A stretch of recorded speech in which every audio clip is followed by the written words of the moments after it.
नमस्कार दोस्तों, मैं हूं आंचल और आप देख रहे हैं the Bharat show. BJP Barmer Jaisalmer में बुरी तरह से हारने जा रही है। बीजेपी की जमानत जब्त होने जा रही है बाड़मेर जैसलमेर लोकसभा सीट पर और इसीलिए बीजेपी थर-थर कांप रही है। बीजेपी के नेताओं के अंदर भयंकर डर बैठ गया है। बीजेपी हाईकमान ने एड़ी चोटी का जोर लगा दिया। बीजेपी ने अपनी पूरी फौज उतार दी, यहां तक कि प्रधानमंत्री नरेंद्र मोदी भी रैली करके आ गए। लेकिन अभी भी बीजेपी को अपने जीत का भरोसा नहीं हो रहा है और बीजेपी को इस बात का डर है कि कहीं उनके उम्मीदवार कैलाश चौधरी की जमानत जब्त ना हो जाए। जिस तरीके से रविंद्र सिंह भाटी ने शिव विधानसभा में उनके प्रत्याशी की जमानत जब्त करवाई थी, ठीक उसी तरीके से लोकसभा में भी होने जा रहा है। अब इसीलिए BJP IT cell Ravindra Singh Bhati के खिलाफ दुष्प्रचार कर रहा है। रविंद्र सिंह भाटी को सीधे तौर पर देशद्रोही और गद्दार कहा जा रहा है। ये क्यों हो रहा है? ये इसलिए हो रहा है क्योंकि रविंद्र सिंह भाटी बीजेपी को हराने जा रहे हैं और बीजेपी का तो सिंपल सा फंडा है, जो भी प्रधानमंत्री नरेंद्र मोदी के खिलाफ बोलेगा, जो भी बीजेपी के खिलाफ बोलेगा, तो वो देशद्रोही और गद्दार होगा। बीजेपी आईटी सेल के जो 10-15 अकाउंट हैं वो पूरी तरीके से चुस्त दुरुस्त होकर सामने आ जाते हैं और लगातार इस पर ट्वीट करने लगते हैं। लेकिन इनकी पोल पट्टी खुल गई है और इन्होंने अब बीजेपी को ही कैसे बेनकाब कर दिया है और जो राजपूत और क्षत्रिय को ये देशद्रोही और गद्दार कह रहे हैं, अब वही इनको आईना दिखा रहे हैं। चलिए वीडियो लास्ट तक देखिएगा, बहुत कुछ खुलासा करने जा रहे हैं। तो चलिए शुरुआत करते हैं बीजेपी आईटी सेल के तमाम ट्वीट से ही और उसके बाद इनके ट्वीट्स का एक एक करके जवाब देंगे और कैसे अब जनता ने ही उनकी पोल खोलनी शुरू कर दी है। इन्हें ऐसा लग रहा था कि हम नैरेटिव सेट कर ले जाएंगे, लेकिन बीजेपी आईटी सेल बहुत ही निकम्मी है। ये सिर्फ बीजेपी को गर्त में ले जाती है। बीजेपी एक तरफ मोटा पैसा लगाकर अपने पक्ष में माहौल बनवाती है और फिर इनके जो 15-16 अकाउंट्स हैं ना, वो बीजेपी के खिलाफ ही एक तरीके से प्रोपेगेंडा रच देते हैं। दरअसल ये दूसरों पर कीचड़ उछालते हैं, लेकिन वो कीचड़ की छींटे जो है वो इनके ऊपर आ जाती है और फिर उसके बाद इनका दामन जो है वो धब्बों से भर जाता है। कुछ ऐसा ही इस मामले को लेकर भी हुआ है। रविंद्र सिंह भाटी के खिलाफ पहले ही दुष्प्रचार किया जा रहा था। रजत शर्मा का जो न्यूज चैनल है इंडिया टीवी, उसने सूत्रों के हवाले से खबर चलाई कि देखिए रविंद्र सिंह भाटी को फंड जो है वो कुछ व्यापारिक घराने कर रहे हैं, लेकिन वो नैरेटिव ठीक नहीं बैठा। इसलिए नहीं बैठा क्योंकि कांग्रेस तो बीजेपी पर आरोप लगाती है कि व्यापारिक घरानों से उनके रिश्ते हैं और बीजेपी को फंड अडानी और अंबानी कर रहे हैं, तो ऐसे में तो बीजेपी वहां पर फंस जाती। लेकिन इन्होंने अब देशद्रोही और गद्दार वाला कार्ड खेला है, लेकिन अब इसमें भी बीजेपी फंस गई है। प्रधानमंत्री नरेंद्र मोदी की फोटोज अब वायरल हो रही हैं और उनकी पिछली जो कहानियां हैं वो भी सामने आ रही हैं, जो कपिल मिश्रा ने सुनाई थी, अब उस पर भी चर्चा होने वाली है। चलिए आपको बताते हैं कपिल मिश्रा जो बीजेपी में है, कैसे उन्होंने प्रधानमंत्री नरेंद्र मोदी के सीडी कांड का जिक्र कर दिया था, वो भी सदन में। इतना ही नहीं, बाकी और भी बहुत कुछ उन्होंने खुलासा किया था। चलिए आगे एक एक करके आपको बताते हैं। सबसे पहले ट्वीट करते हैं दीपक शर्मा, उनके ही ट्वीट का जिक्र कर लेते हैं। क्या उन्होंने लिखा है? दीपक शर्मा, हमने इनको बहुत सपोर्ट किया है और हिंदुत्व का चूरन इन लोगों ने हमें खूब चटाया और उस वक्त हमने भी जमकर प्रधानमंत्री नरेंद्र मोदी के लिए और बीजेपी के लिए वाहवाही की और इन लोगों के फालतू की बकवास में आते रहे। लेकिन इनके मंसूबे क्या है अब वो सामने आ चुका है।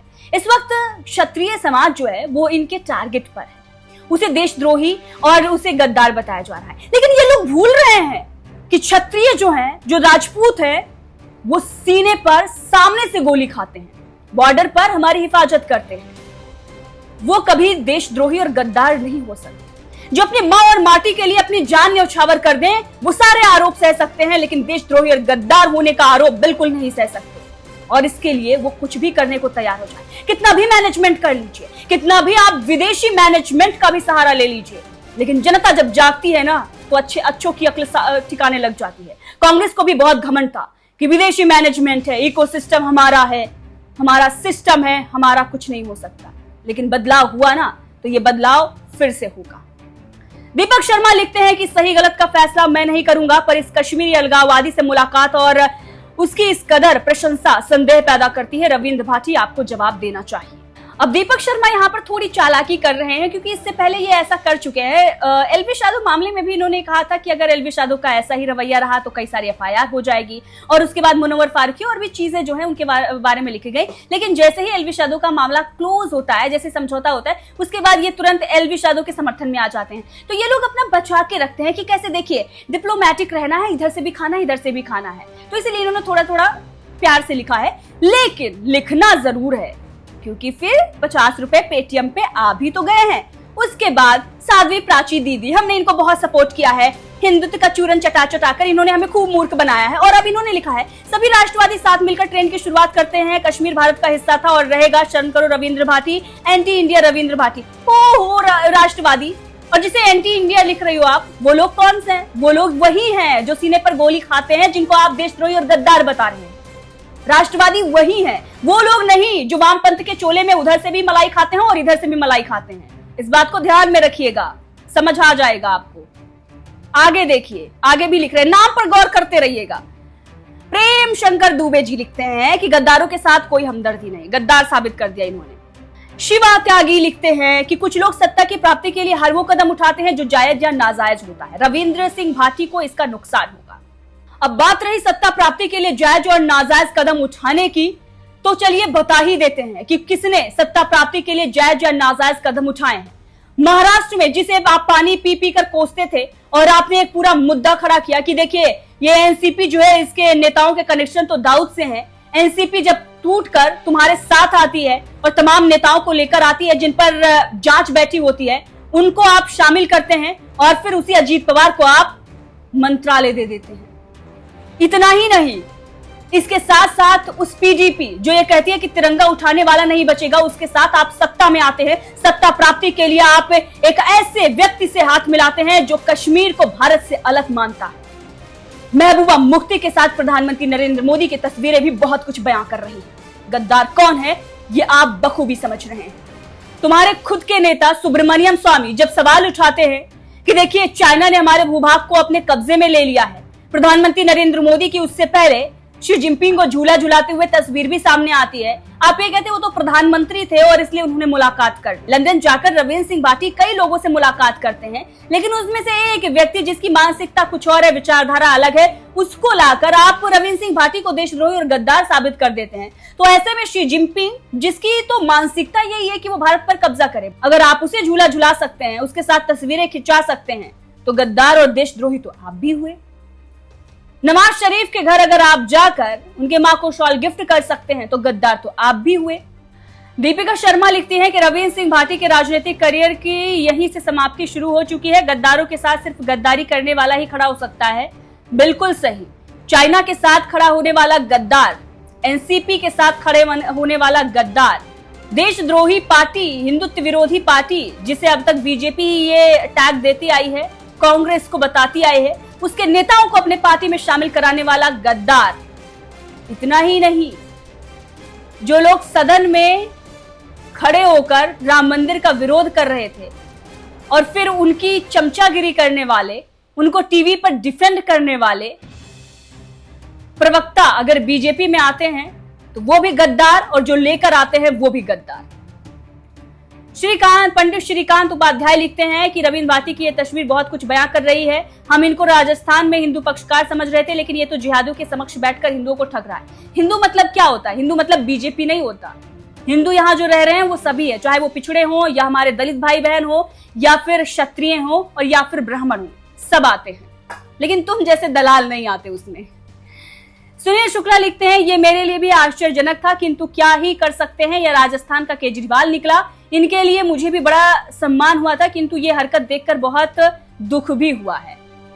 चलिए, इनको ज्यादा भाव नहीं देते हैं, इनको आप लोगों के लिए छोड़ रहे हैं, कमेंट में इन्हें आप जवाब दीजिएगा। चंदन शर्मा आ जाते हैं। अब ये अलबेले हैं, इनका क्या है, इनका मुझे तो लगता है कि इनका घर जो है वो इसी से चलता है, ट्वीट करने से। ये नेहा राठौर को दिन रात गाली दे रहे थे और उनके पता नहीं हॉस्टल कांड और क्या उनका जिक्र कर रहे थे, लेकिन जैसे ही इनके जतिन के बारे में पूछ लिया गया तो इनकी बोलती बंद हो गई। हर महिला का सम्मान होना चाहिए, ये नहीं है कि अगर कोई सत्ता से सवाल पूछ ले तो आप उसके कैरेक्टर पर सवाल उठा दो। और इनकी क्या ही बताएं, बहुत ही गिरे हुए इंसान हैं, इतना ही कह सकते हैं। चंदन शर्मा लिख रहे हैं कि अब जाकर समझ में आया कि रविंद्र सिंह भाटी को भाजपा ने कभी भी विधायक या सांसद के लिए अपना उम्मीदवार क्यों नहीं बनाया। फिर पार्टी में किस लिए लिया था? पार्टी में किस लिए था? भजनलाल शर्मा फिर रूम में बैठकर मीटिंग क्यों कर रहे थे? अगर वो ठीक नहीं थे, अगर वो गलत थे, तो अपने पार्टी में शामिल क्यों कराया? नहीं, आप टिकट तो उन लोगों को देंगे ना जो कांग्रेस से बीजेपी में आए हैं। आप तो टिकट उन लोगों को देंगे ना जिन पे आप ये कह रहे थे कि दाऊद से संबंध है, उनको टिकट देंगे ना, उनको तो आप मंत्रालय दे देंगे, उनको तो आप मुख्यमंत्री बना देंगे। हेमंत बिस्वा शर्मा कौन थे? और आपने तो उन्हें मुख्यमंत्री बना दिया। आपका मेन मकसद है कि बीजेपी की चाटुकारिता करो। अगर आप बीजेपी के साथ हैं तो सही है, अगर नहीं है तो देशद्रोही। आगे इन्होंने लिखा है, वो भी पढ़ते हैं। दिव्येश आनंद, जो हमेशा से कश्मीर को भारत से अलग करने के लिए प्रयासरत रहा है, उसके साथ कौन सा मीटिंग करके समर्थन मांग रहे हैं। रविंद्र भाटी के लिए मेरे मन में जो सम्मान था वो अब तस्वीर देखने के बाद खत्म हो चुका। भाई तुम लोगों के मन में कितना सम्मान था और वो सम्मान इतनी जल्दी कैसे खत्म हो गया। ये सम्मान कभी प्रधानमंत्री नरेंद्र मोदी के लिए क्यों नहीं खत्म होता।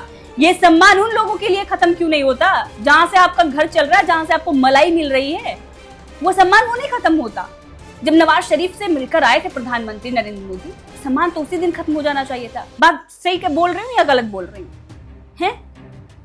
जब ये तमाम जो टटपुंजिये नेता हैं, जो आप लोग दिन भर जिनको गाली देते थे, वो जब बीजेपी में आए तब सम्मान खत्म नहीं हुआ बीजेपी के लिए कि आप किसको भर रहे हो। सबसे बड़े आ गए अरुण यादव। भाई इनका क्या ही बोल सकते हैं। ये कोई भी पक्षों का बीजेपी को डिफेंड करने आ जाएंगे, लेकिन ये खुद ही बीजेपी को डिफेंड करने के चक्कर में बीजेपी को गर्त में ले जा रहे हैं। उसके बाद फिर नीचे लोग बीजेपी की जो काली करतूत है वो नीचे लिख देते हैं। इन्होंने सीधे तौर पर गद्दार लिख दिया। चलिए अब जनता का क्या रिएक्शन है उस पर भी बात कर लेते हैं। अब ऐसा नहीं है ये लोग ट्वीट कर रहे हैं तो जनता इनका समर्थन कर रही है। जनता भर भर के गाली दे रही है और बीजेपी को बेनकाब कर रही है। रणवीर सिंह ने लिखा है कि आईटी सेल द्वारा हर उस व्यक्ति को टारगेट किया जाएगा और किया भी जा रहा है जो इनके हिसाब से नहीं चलेगा या अपनी स्वतंत्र विचारधारा पर चलेगा, क्योंकि इनका एजेंडा केवल सत्ता में बने रहना है। फिर चाहे महबूबा मुफ्ती के साथ ही सरकार क्यों न बनानी पड़े। धर्म का अफीम जनता को चटाकर मस्जिद घूमकर ये चादर चढ़ा रहे हैं। 300+ योजनाएं मुस्लिम के लिए चलाई जा रही हैं। इस पर कोई आईटी सेलिया या अंडोले का मुंह नहीं खुलेगा, क्योंकि ऊपर से आदेश नहीं है। ऐसे तत्वों से सावधान रहें सभी क्षत्रिय बंधु, क्योंकि राजनीति में कोई नैतिकता नहीं होती। अपने समाज के या अपने पसंद के उम्मीदवार को सपोर्ट जरूर करें, चाहे वो किसी भी दल या निर्दलीय ही क्यों ना हो। अब इतना ही नहीं, प्राची शेखावत ने भी लिखा। प्राची शेखावत ने तमाम तस्वीरें दिखा दी हैं प्रधानमंत्री नरेंद्र मोदी की, महबूबा मुफ्ती के साथ, नवाज शरीफ के साथ, जहां पर नवाज शरीफ का हाथ पकड़कर मोदी जी चल रहे हैं, और तमाम अलगाववादी नेताओं के साथ। उन्होंने दरअसल किसी को जवाब दिया है कि इस पर भी कुछ बोलिए, जवाब क्यों इस पर नहीं आता। अब ब्राह्मण आर्मी ने भी लिखा है कि प्रधानमंत्री नरेंद्र मोदी जी को बताना चाहिए कि उनका अलगाववादी नेता एवं पाकिस्तानी आतंकवाद समर्थक मुफ्ती मोहम्मद सईद से क्या रिश्ता था, क्योंकि देश से बड़ा कुछ नहीं। जवाब जरूर दें प्रधानमंत्री, और यही हमारा भी कहना है कि देश से बड़ा कुछ नहीं, जवाब देना ही पड़ेगा। प्रधानमंत्री नरेंद्र मोदी जवाब दें, वरना जनता वोट न दे। अब मैंने शुरुआत में ही कहा था कि बीजेपी आईटी सेल ने खुद बीजेपी को ही बेनकाब कर दिया है, तो इसी क्रम में लगातार बीजेपी के जो कारनामे हैं वो सामने आ रहे हैं। एक और भी ट्वीट आया है, ये भी ब्राह्मण आर्मी ने लिखा है, और गद्दार लिखते हुए उन्होंने तस्वीर दिखाई है। अब तस्वीर में जो नीचे है उसमें आप देखिए, लिखा हुआ है बीजेपी का आतंकी connection. Talib Ali Shah, BJP social media in-charge Jammu Kashmir, Lashkar e तौबा का आतंकी। राम राम राम राम। नवरात्रि चल रहे, अष्टमी है, और उस दिन ये सब क्या देखना पड़ रहा है। हिंदुत्व की पार्टी बात करने वाली ऐसे लोगों को अपनी पार्टी में ले रही है, शर्म नहीं आ रही है। संजय सरोज, बीजेपी नेता उत्तर प्रदेश, लश्कर ये तौबा के लिए टेरर फंडिंग, ये भी इन्होंने लिखा हुआ है। साई प्रसाद, बीजेपी नेता, कर्नाटक, रामेश्वर कैफे ब्लास्ट। ये अभी जब हुआ था उस पर भी इस पर खुलासा हुआ था, मीडिया नहीं चलाया था, इनका ही मीडिया जो फालतू मीडिया है वो। पहले उदयपुर हत्याकांड के मुख्य आरोपी का भाजपा से कनेक्शन निकला था, और ये भी मीडिया नहीं चलाया था। हम नहीं बोल रहे, इनका मीडिया ही बोल रहा है। उसके बाद जम्मू कश्मीर में पकड़े गए आतंकी का भाजपा से कनेक्शन निकला, ये भी मीडिया ही बोल रहा है, हम नहीं बोल रहे, और ये इन्होंने ट्वीट भी किया है। ये सुप्रीम कोर्ट के पिटीशन में लिखा हुआ है, सुप्रीम कोर्ट को एफिडेविट देके लिखा गया है, मोदी जी मुख्यमंत्री होते हुए अपनी मीटिंग छोड़ के बाहर निकल जाते थे इस महिला से अकेले में बात करने के लिए।